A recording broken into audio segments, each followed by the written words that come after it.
Hello my friends, welcome back to this amazing YouTube channel. Where I'm standing on, it is the center, the heart of this wonderful farm. Today I bring you something very special. I am in Eldoret, the land of champion.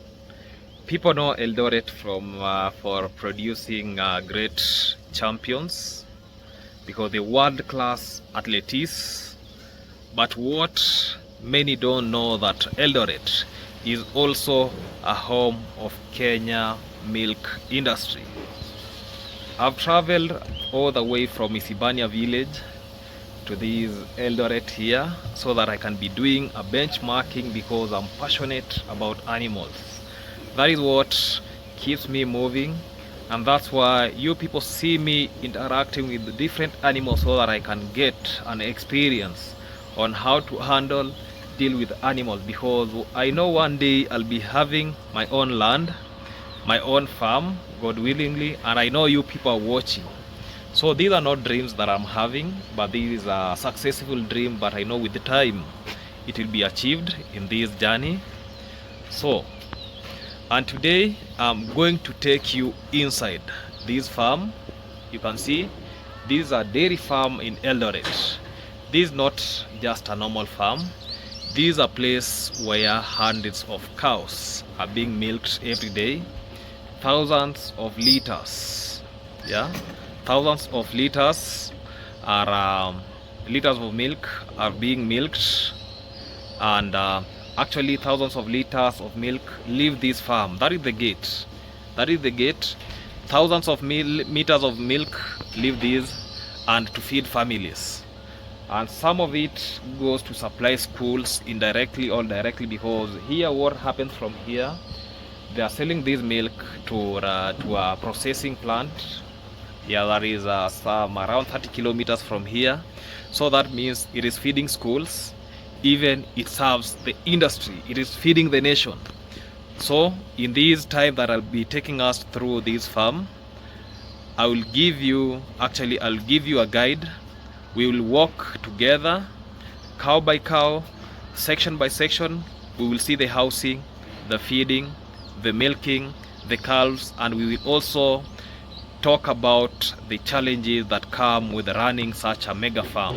So if you're farming, if you're a farmer yourself, or you're just curious about where the milk comes from, then sit back, relax, join me on this tour, and let's begin. First, I'll be showing us an overview of the farm, and I'll be telling us everything that is happening there so that we can really appreciate. To start with, this section that you can see here is only that the sun is opaquing this place. These are calf pen, heifers, small animals are here. These tanks that you see over here, these tanks are for storage of heifers. You can see another tank there. Those are two big tanks. That is for storage of silage.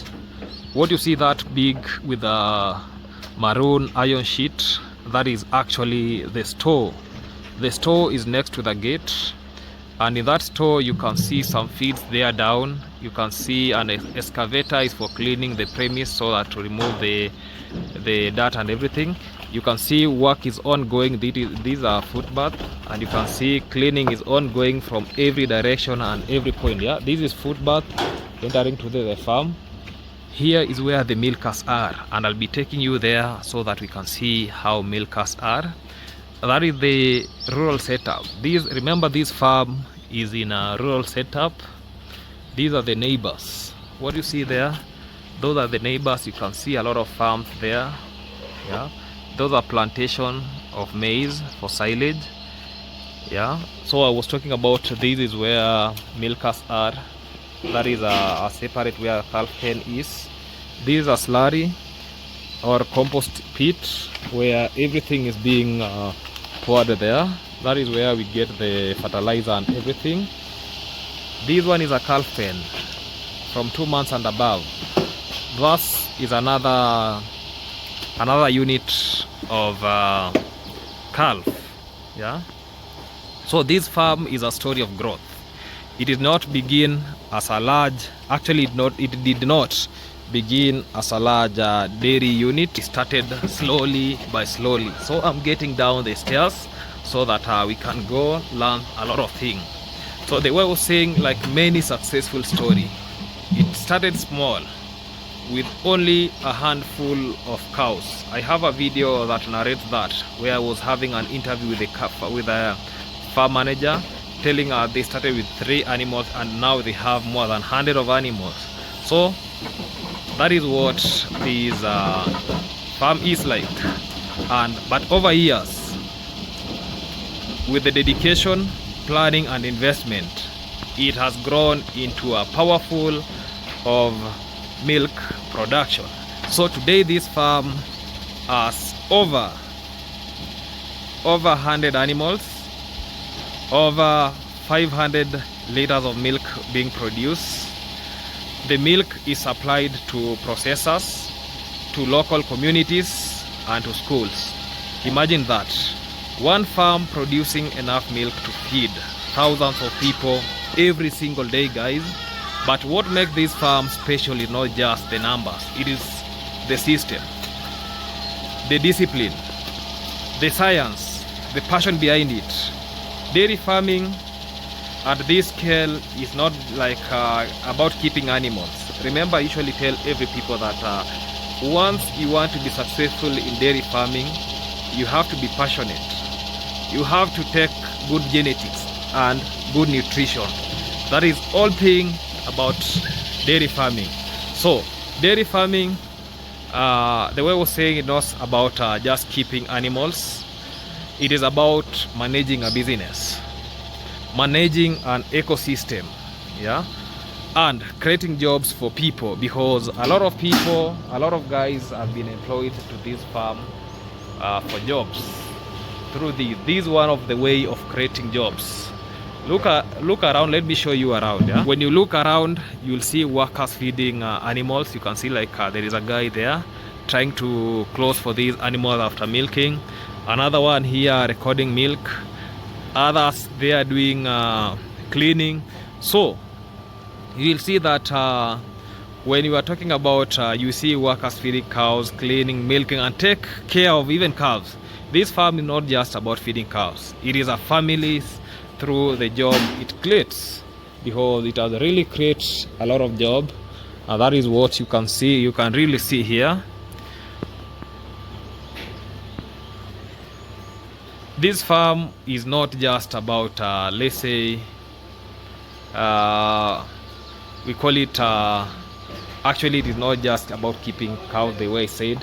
It is also creating a number of jobs. This is why dairy farming in Eldoret is so important. It is not just about milk. It is also about the livelihood. Yeah. So to start with, you can see the breeds of animals that are in these premise. Yeah. You can see feeding ones. Animals want to be fed. Others are sleeping comfortably. You can see these are animals sleeping comfortably like there. Others are here standing on the cow mattresses waiting for these cow mattresses to dry. You can see feeding on progress, so they will be feeding. This is after milk, they're being fed. Yeah. So let us start our tour of what actually brought here. I was to talk about the breeds. You can see this is a Frisian, that is a Flake View, that is an Ayrshire, that is an Holstein. We can see any other breed. No, we don't have any other breed apart from the breed that I've said. There are Frisians, Ayrshires, Holstein Frisians, Flake Views. That are the animals that are being found here, and that is how it is. Now let us start our tour with the housing. What you see here, what I'm trying to show us, this is the housing system. This is really the housing system. I'll be showing the housing system, and you people also can see how these animals are being fed and everything that is happening over here.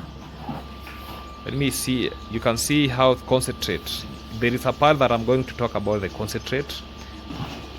Yeah. Even the animals are really liking what is being fed. Yes, Evans, hii ni nini unazipatia? Oh, this dairy meal. They are giving this animal dairy meal, yeah? Enough dairy meal after milking for production, guys. And one thing about this dairy meal, they make their own dairy meal here. So one day I'll be telling us how to make dairy meal. So look at this shed that I was trying to show us. This is the shed. This is a classic shed because one thing, it has mimic the outside environment, bringing the outside environment into a reality. This is now the reality. Animals can get sunlight from there up. Yeah, that is what we can really want. Animals are going to get sunlight. There is the sunlight through this translucent iron sheet over there. Yeah, and that is how they provide it. And then you can see ventilation. Yeah, it is well ventilated. A lot of spacing where air can flow the way it has to be. This is what we call the zero grazing unit, guys. Yeah, or some people, let's say outside Kenya, they don't call it a zero grazing unit. They call it we call it free. They call it actually free stall barn. This is it. Each cow has a designated cubicle. You can see like this animal will be sleeping there. That other one will be sleeping where it is standing. So every animal will be sleeping where it has been designated for them to sleep or rest. And when you notice the spacing, cows need freedom. Yeah, freedom. First freedom is to lie down and stand up comfortably. So with those spacing, let me just show you in the camera the spacing that I'm talking about. The animal can sleep there comfortable. Even the huge animal like this one, it sleeps there comfortably because this animal surpassed actually it is over 800 kgs, and it sleeps there comfortably. It stands up comfortably. The roof is very high, allowing good ventilation. The way I said, even that spacing there allows good ventilation. And some farm, you can get some farm have some fans to keep the cows cool. This is why this is important, because a comfortable cow is a productive cow. Stressed cow reduces milk. That is the reality. And actually the comfort increases milk. It is that simple. Yeah, look at the floor. This is what I'm talking about, the floor, clean and dry. Yeah, workers here remove manure regularly, and actually I showed us the compost pit and its floor actually yeah,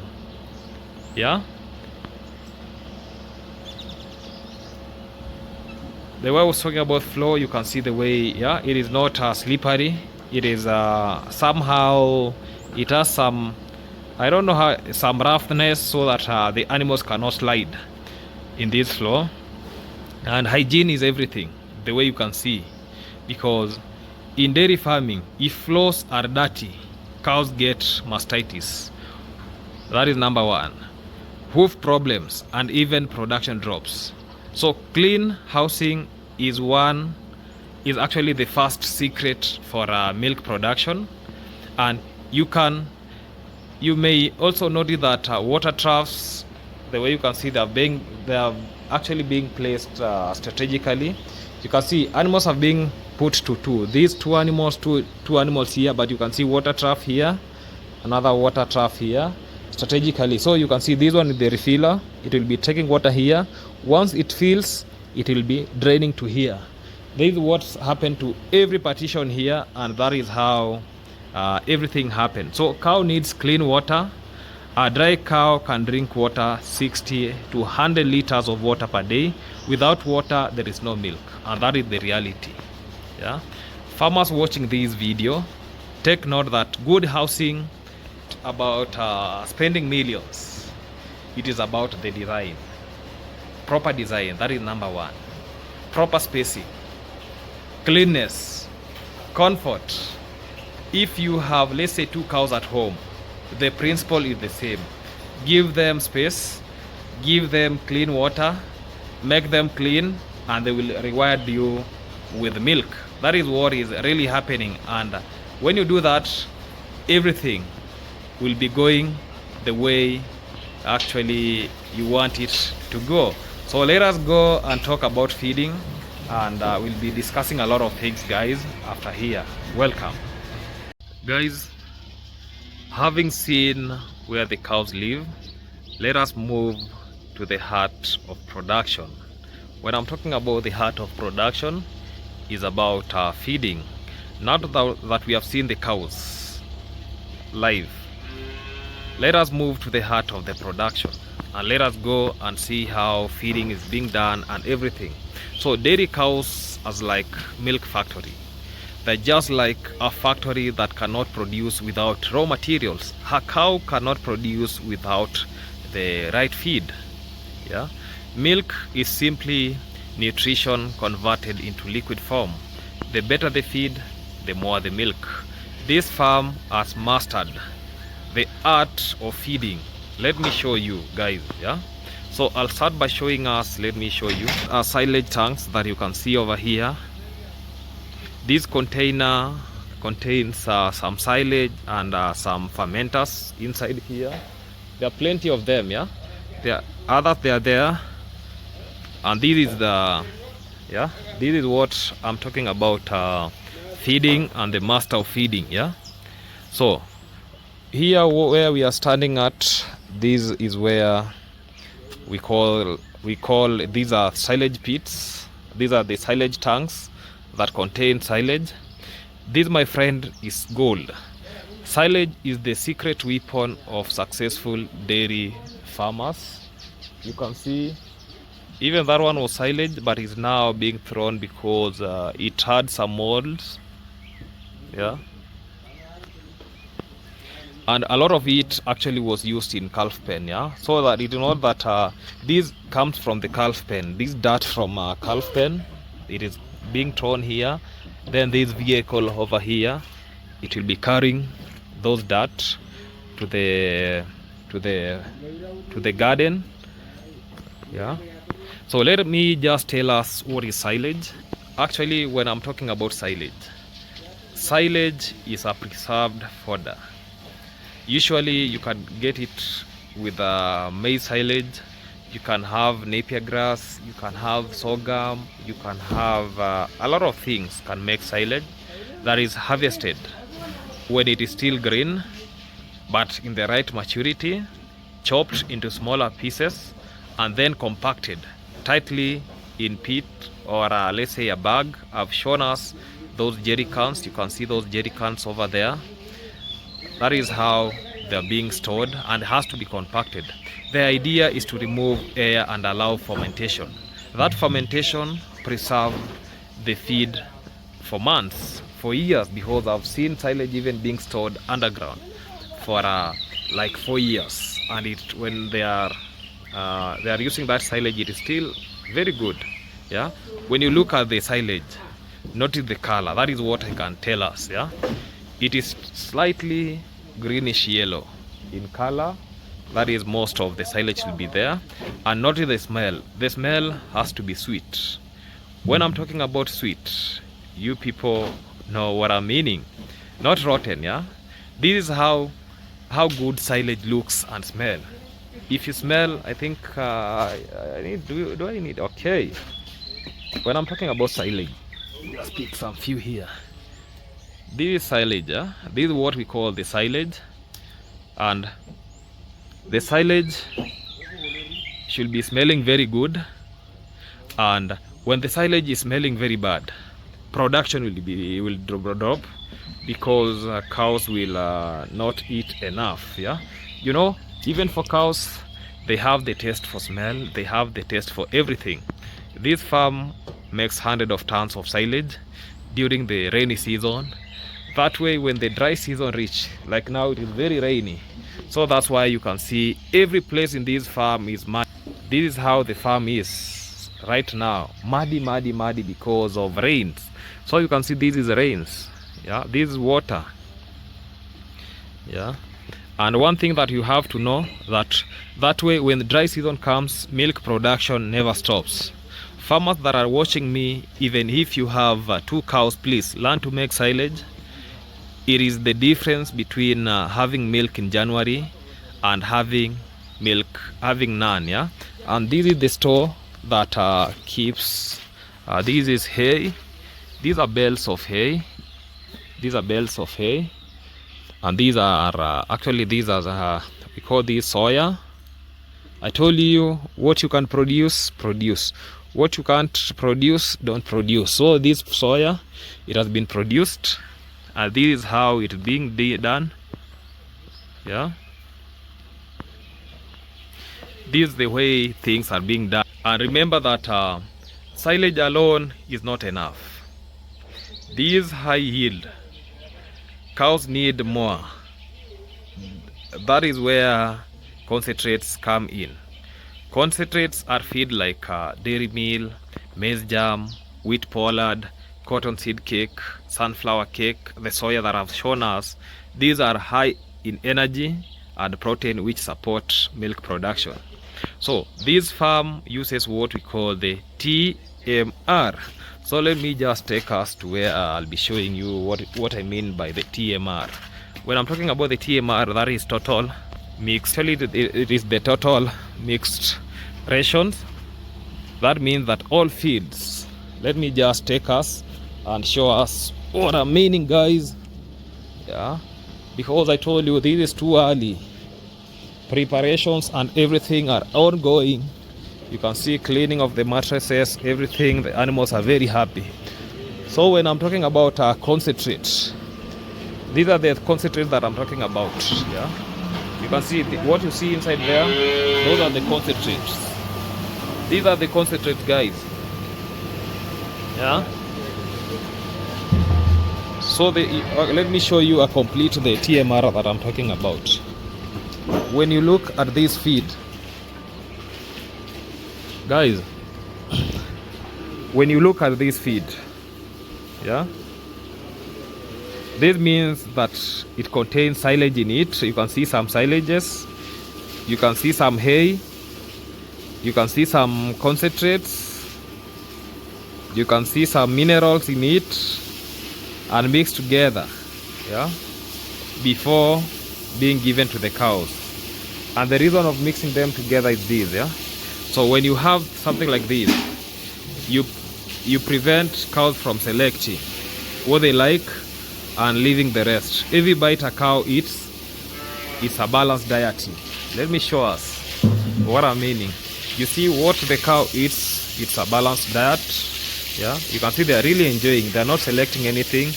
You can see even greens in it for vitamins. Yeah, so even before these rations were put here, the staffs usually measure. They usually measure the ingredients careful. Feeding is science. If you overfeed, you waste money, guys. If you underfeed, production drops. That's why record is very, very, very, very, very important, guys. Yeah, let's watch when they will be feeding, and I'll be showing you. I think I'll be doing that live, so stay tuned. You'll be seeing that live. Yeah, so another fundamental thing is about minerals and water. So what you can see here, this is a mineral block, this is a mineral block.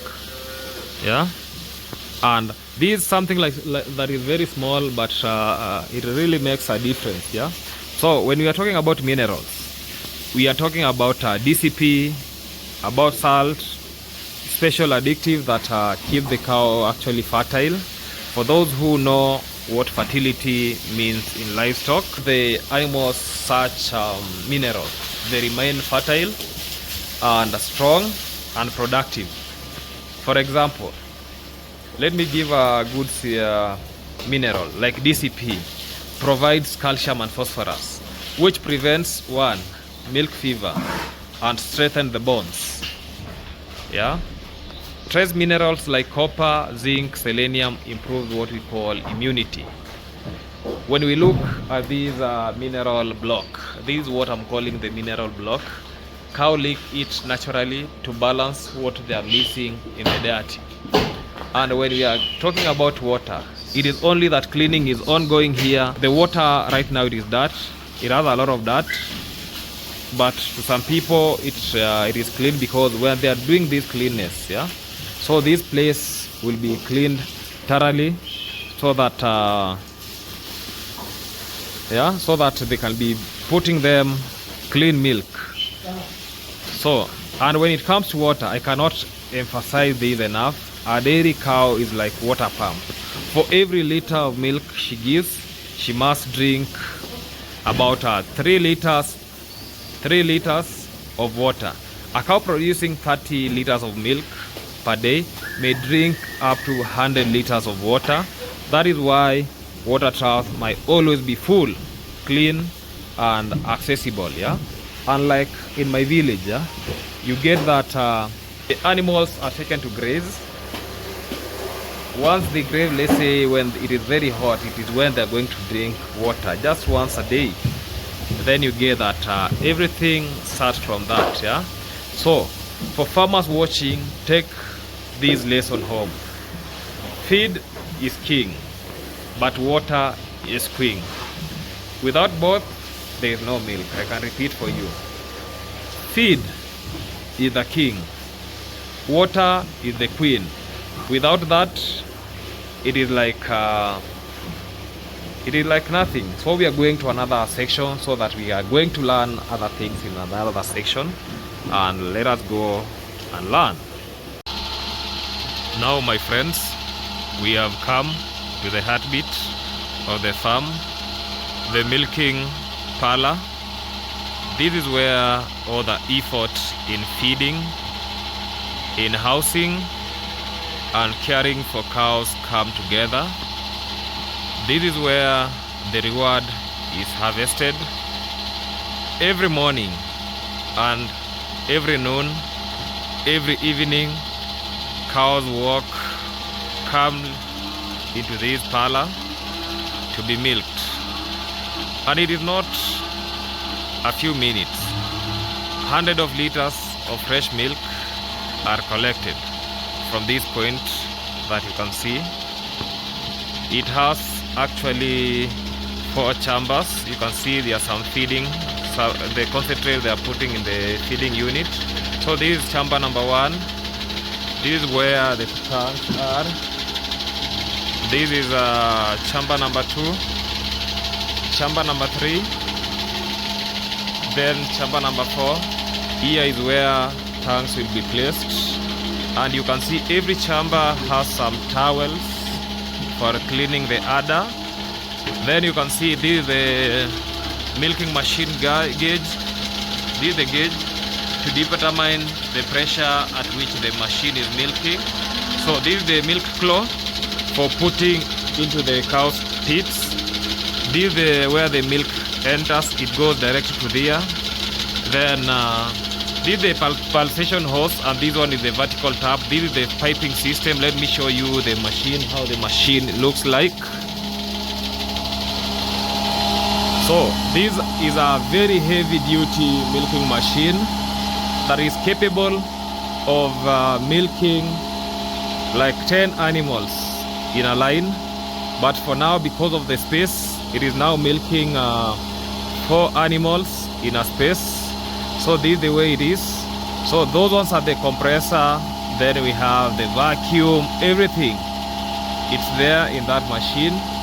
So in this component, we have a restrainant here. This is one of the restrainant. This is a rope. This is a second restrainant. This is called anti-cow kicker bar. This one, yeah. This is the anti-cow kicker bar. This is a teat dip that is used to disinfect. Yeah? It is being used to disinfect the teat while milking. So this is the way it looks like. So you can hear some ta-ta-ta sounds from the machine. That is what we call the pulsators. These are the pulsators, guys, yeah?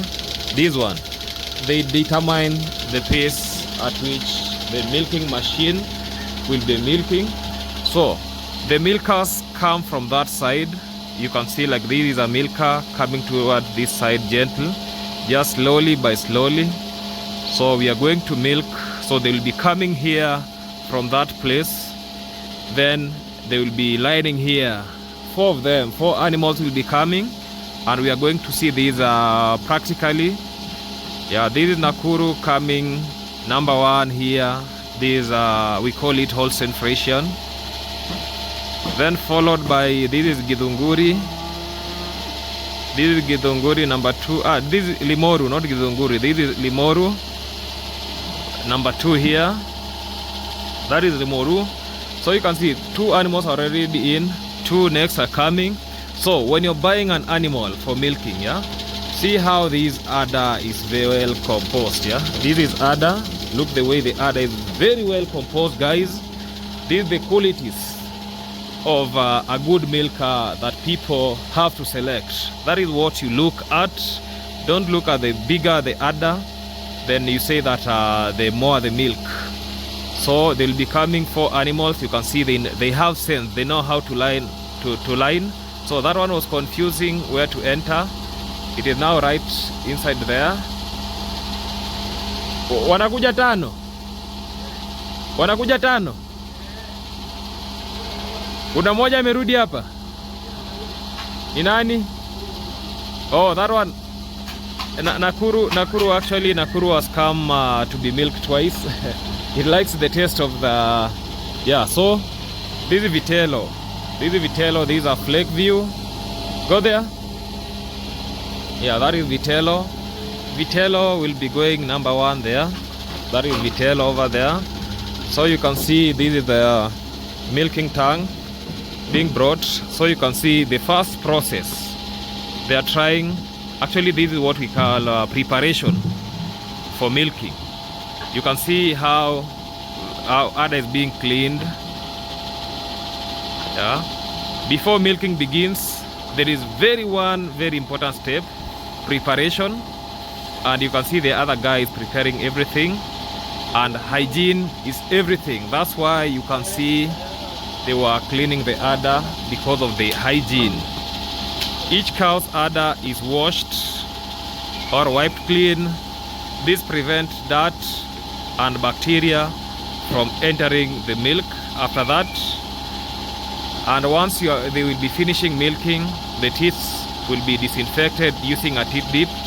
And this is not only to kill germs, but also help prevent mastitis, a disease that can destroy actually production. Yeah. So notice how calm the cows are. No shouting, no beating, no rushing. A calm cow gives more milk easily. Stress reduces milk flow. So good handling of cows is as important as good feeding. Yeah, let us watch closely how milking begins. You can see now milking machine is being set. Look at this process. Let me show you. Look at this process, guys. Yeah, the milking machine is gently attached to the cow's teats. It uses suction similar to the way the cow sucks to draw out the milk, and the milk flows this pipe that you can see directly into that stainless bucket or container. From there, it will be taken from here to the cooler tank. This system is faster, clean and efficient. So like this one machine, yeah, like this side can milk a cow just few minutes. Imagine doing these animals, yeah, those animals that you have seen, milking them by use of hand. It will take you the whole day. This is why technology is so important, guys. So important in modern farming. Farmers watching, you may not start with a machine, but you grow, invest in one. It saves time, reduces contamination, and improves milk yield. And this is how machine milking, how these animals are aligned here. So after milking here, you get that the journey of milk is not yet finished. So fresh milk is very delicate. If left warm, bacteria multiply quickly and within hours it spoils. So I'm going to take us. You can see now cleaning is on progressing, so the animal where they're stepping, it has to be clean. So that it means that proper hygiene should be maintained, guys. So I'm taking us where we are going to see what we call a cooler. So cleanliness is ongoing because I told you hygiene is one of the fundamental things. So milk from the cows is being brought here to be weighed. So they will be weighing the milk from here. Then they will be pouring the milk to here. These are sieves, yeah, to remove all the dirt. And this machine that we have over here, this is what we call a milk cooler. This is why cooling is the next step. Here you can see the milk is put here directly into this giant cooler. The tank keep the milk for around 4 degrees, yeah. So this tank has to keep this milk for 4 degrees Celsius. At this temperature, bacteria cannot grow and milk stays fresh until it is transported.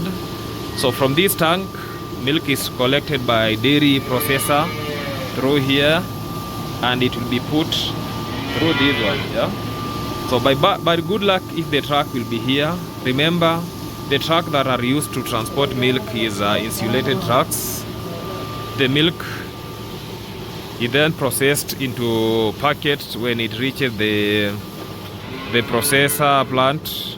Some people pack it into milk, others into yogurt, others into cheese, and even baby formula. So this is how, wow, that is how they are putting the milk into that cooler. So it is almost full, yeah. The cooler, guys, it is almost full. You can see from that, and you can see that this cooler has some thermometer, guys. This is the thermometer. This one, this is the thermometer. This one is just for rotating, so that to remove those to remove the crystallizing of milk into some ice pack. So let me just put these, yeah. So when the milk ends in your tea, your porridge, or even child cup, it starts right here in the milking parlor of the dairy, and that is how things happen here, guys, yeah. So that is all about milking and milk cooler. So let us go to a different department, guys.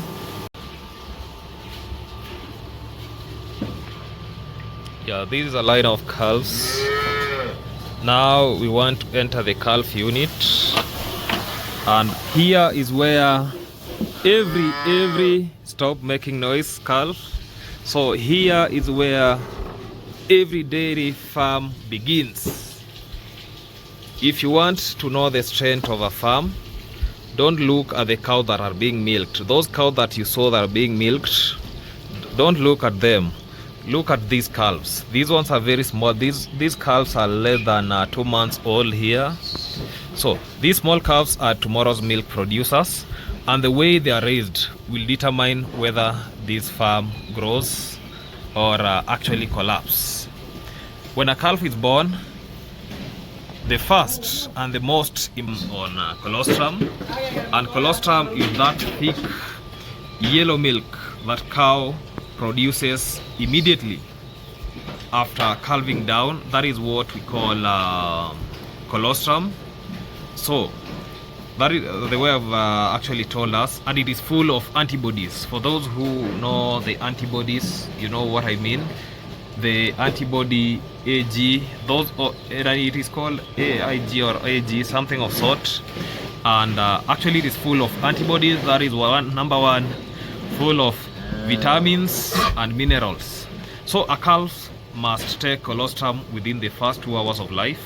That is natural, and that is actually what we call the natural vaccination, yeah. Without it, the calf become actually weak. That's why we can see very strong, very energetic, and When you don't give them colostrum, they can become sickly, and the most of them never grow to their potential. Farmers, please remember that colostrum is life, and that the calf should be placed in a clean, dry, warm pen. You can see the floor has some covering, so these keep the floor very warm, and hygiene is everything. If the floor is wet or dirty, diseases like calves cause, that is diarrhea, pneumonia, will take away your calves one by one. That is why you see here the pen is well ventilated. Yeah, this is how ventilation is, well ventilated. Yeah, you can see proper aeration. Yeah, you can see dry beddings on the floor. Each calf, you can see there is actually enough space. You can see minerals. These are minerals, yeah, guys, these are minerals for the calves. These are minerals, and there is another one mineral down there. So these are minerals, yeah. And okay, we usually recommend some individual actually calf pen that helps monitor feeding and prevent disease spread. But you can see these animals over here are too many, so it requires a spacious place. Yeah, so this is chamber number 1. And when it comes to calves, yeah, I'm going to take us to other calves that you people will be appreciating to see, because when it comes to calf feeding is another pillar of success in this farm. Calves are fed using the feeding buckets, and I'll be showing us how the feeding buckets are, because there are too many. So I'll be showing us how the feeding buckets are. Yeah, these are feeding buckets fitted with the nipples, because actually for this one you can see 3 calves can drink milk at a go, 3 of them. Yeah, you can see 3 of them, and in my introduction video it was very evident 3 animals feeding on those nipples. So I'm taking us to the next chamber of calves. We can see these calves here. Yeah, when you're using the feeding nipples, you make sure that the calves, they actually feed slowly, just as it would from the mother. If you pour milk directly into the bucket, you get that the calf can gulp too fast, and even that can cause indigestion or diarrhea. Every calf here receive measured milk proportion, and they drink milk 3 times a day, 2 liters in the morning, 2 liters in the afternoon, 2 liters in the evening. So these beddings will be removed, because you see these ones are past 2 months. They are here now. These ones are past 2 months, so they're being enclosed from this side. So, and feeding is just they are being fed vis-a-vis the weight. Like these ones are feeding on like 1 milk in the morning, 1 liter of milk in the afternoon, 1 in the feeding. Yeah, you have to put into consideration that from the 2nd week, calf start, actually you give them calf starter pellets, and clean water are introduced. Yeah, when I'm calling clean water, you can see that is clean water there, and these encourages rumen development. By the 6th to 8th week, calf begins to eat hay and pellets comfortably. Yeah, you can see like these ones, they are feeding on silage over here. They're really enjoying the meal. You can see those ones are eating. They're really enjoying the meal. And at this stage, milk feeding is reduced gradually until weaning. Yeah, and remember, a stronger calf can fully wean at around 2 to 3 months, depending on the rate of growth. And you can see these calves, bright eyes. Let me show you. They have very bright eyes, guys. Yeah, like this one, very bright eyes, shiny coat, active movement. This proves that they are being fed well, proper housing, and cared with the discipline. A calf is like a child. What you give it first few months determine the health of the entire future. After weaning, cows are grouped into heifers. Yeah, let me just go and show you where we have some heifers so that we can really appreciate what is happening here. Let me close this one nicely. So remember, this is a real and raw video. This is what is happening in this farm. So let me show you how these calves have been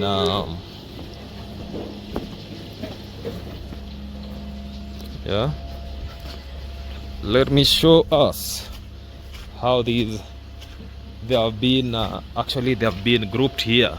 You can see how the calves are, a lot of calves here. So these ones have been weaned and they have been grouped as heifer, and this is the heifer pen, a very big heifer pen, and this is the teenage stage of farm. They begin to socialize, feed in groups, and develop stronger immunity. The goal at this point is to help them grow faster and healthy. You can see what they are feeding. Remember, this is too early in the morning, so cleanness is ongoing, guys. Yeah, they have not reached at this section here, but cleanness is ongoing. This is one of the most cleanest farm that I've seen, and the goal at this point, actually the way I said it, is to help them grow healthy and fast. So by 15 to 18 months, yeah, you get that these ones are bigger, they are ready for breeding. But remember, weight is more important than age. A heifer should weigh around 300 kgs, so it can be bred. So don't breed any heifer before it achieves the weight of 300 kgs. And if you breed too early, you'll get stunted animals. That is the matter of fact, and it will never produce enough milk. Yeah, so because the reproduction system wouldn't develop actually to maturity. So the biggest challenges in calf rearing are: number one, diarrhea; number two, pneumonia; and high feeding cost. Diarrhea most come from poor hygiene and contaminated feeding. That is what it comes from. Even the equipment, so that means when feeds are contaminated, when the equipments are contaminated, you can get that. And pneumonia comes from the cold and poorly ventilated housing system. This housing system, you can see proper ventilation, guys. This is what we mean by proper ventilation. Yeah, free flow of air, and you can see proper aeration, and you can see that. So both can be actually prevented if you keep the calves warm. And one way that we saw how to keep the calf warm is it is through, actually we call it proper beddings. You know, beddings give the calf the warmth that actually they need. As for the feeding cost, every farmer must plan ahead. Grow enough hay, that is number one. Make silage, buy only that you cannot produce. Yeah, the likes of the concentrate that you cannot produce, the likes of canola, the likes, those you know them. Yeah, so my friends, what I want you to always remember: these calves are the foundation of your dairy business. If you invest in them, feed them well, protect them from diseases, and give them comfort, you are not just raising calves, you are building the future of your farm. So as we finish this tour of calf unit, take this lesson home. Treat your calves like gold, because a healthy calves today is a higher yielding cow tomorrow. Guys, now let us focus on one of the most important topic, dairy farming and overall health herd management. A dairy farm is as strong as the health of its animals. you can have the best housing, the way you saw. You can have the best feeds, the way I've shown us, and you can have the best breeds. But if your cows are sick, everything else in the entire farm is collapsed. Health is wealth. That is what I can say in dairy farming. The first principle of herd health is prevention, which is better than the cure. Treating disease is always more expensive than preventing them.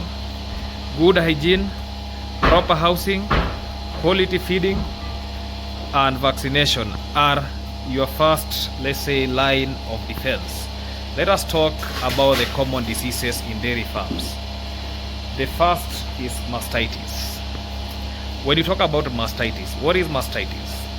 Mastitis is the inflammation of the udder. Another word that we can talk about inflammation is the swelling of the udder.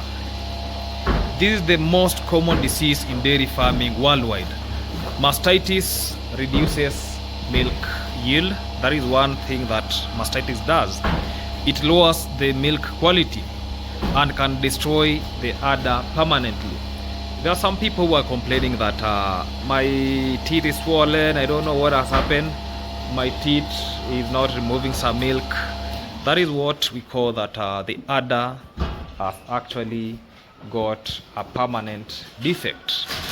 And when you talk this one, mastitis is caused by the bacteria entering through the teeth canal. The signs include these. You get that the milk has some clots, the udder is swollen, sometimes fever. So prevention includes actually what is proper hygiene, proper bedding, which are very dry, treating your cows immediately at the first sign, and you do what we call prophylaxis treatment, or prophylaxis dry cow. That one you can ask your vet what it really means, then at least you can get an idea what that means. That is just making some treatment when your cow wants to be dry, or some people call it dry cow therapy. Dry cow therapy. So make sure you do that. The second disease is foot and mouth. That is, people call it FMD. These are highly contagious disease because it causes blister. You know what is blister? Let's say in the mouth, you get that your mouth becomes red and it has some things that some swellings that appear like an injury, and you'll see your animal is drooling a lot of mucus from the mouth. So that is one of the instances. And even lameness, you get that your animals are start limping. FMD spreads very fast and it enters your farm, and you'll be getting a lot of losses. I remember I was in Meru some time back where there is a farm that was actually affected by FMD. The farmer lost a lot of animals. Production has not gone back to normal because actually production reduced. So the best protection is strict biosecurity and timely vaccination. For those who are having farms, this is what I can tell you. Don't let people come to your farm, I don't know, benchmarking, I don't know, exploring, visitations. Abolish all those things, because they are the things that make your farm become at risk. If somebody wants to learn, let that person learn online. Another disease is called lumpy skin, the LSD. These are viral disease that cause nodules on the skin. You get that the skin, the infected skin has some nodules, and you get that fever is up, loss of appetite, and reduction in milk. You get that even the animal is depressed. Sometimes the limbs are swollen, and it's spread by biting insect and movement of infected animals. Vaccination is the only effective treatment of such scenario, and combining with controlling flies and mosquitoes. Like in my area, you saw me doing some vaccination against lumpy skin. You people saw me educating people about lumpy skin, and people are not taking it serious because a lot of animals were infected. People are telling that lumpy skin is being transmitted. I don't know, when one animal go and pass, I don't know, saliva to what. But remember, these are viral infection, and the biting insect can really transmit. Let's say you live maybe from Eldoret, you know, a fly can fly from Eldoret to my place so as to transmit that. So let us be conscious enough. And we also have what is called East Coast fever, also known as corridor disease.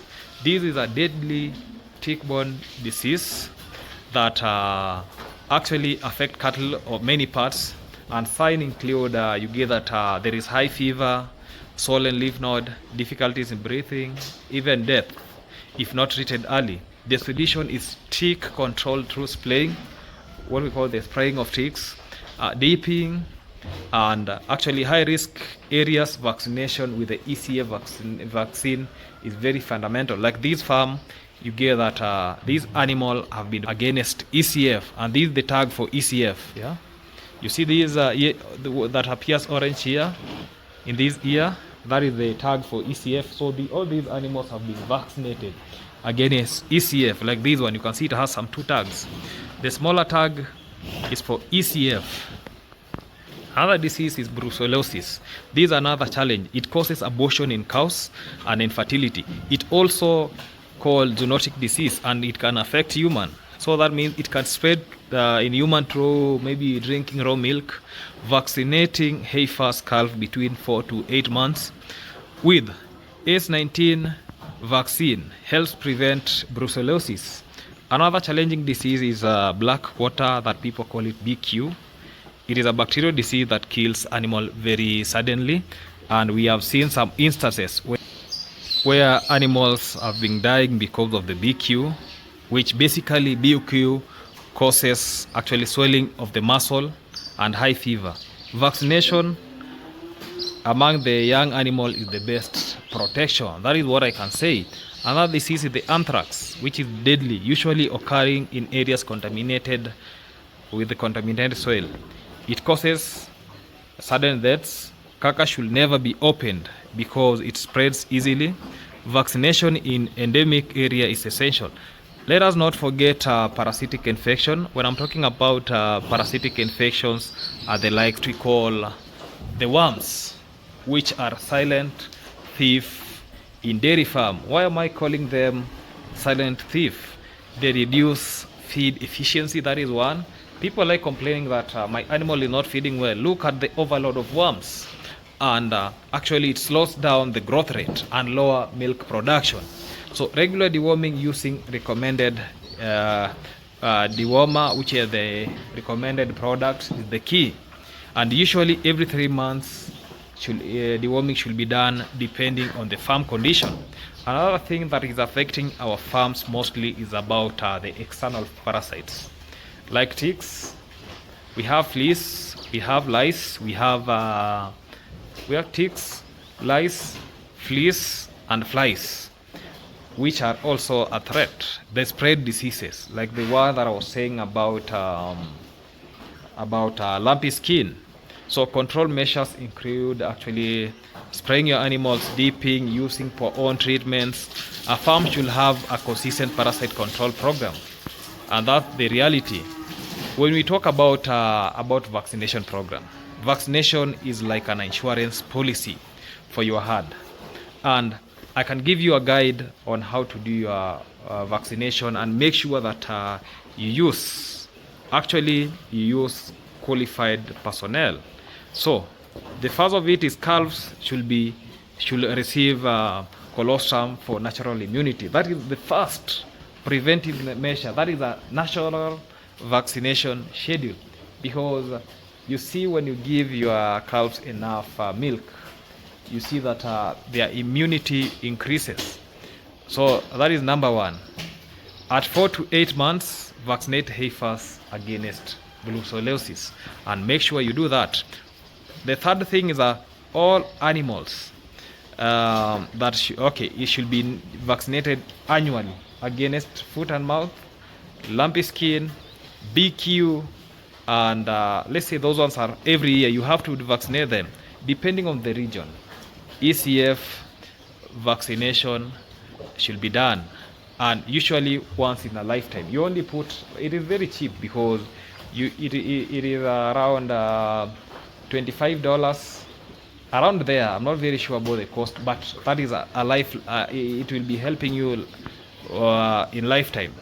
And in anthrax prone areas, annual vaccination is done before the rain season. So make sure that every farm must consult a veterinarian to design a program that fits the local disease risk.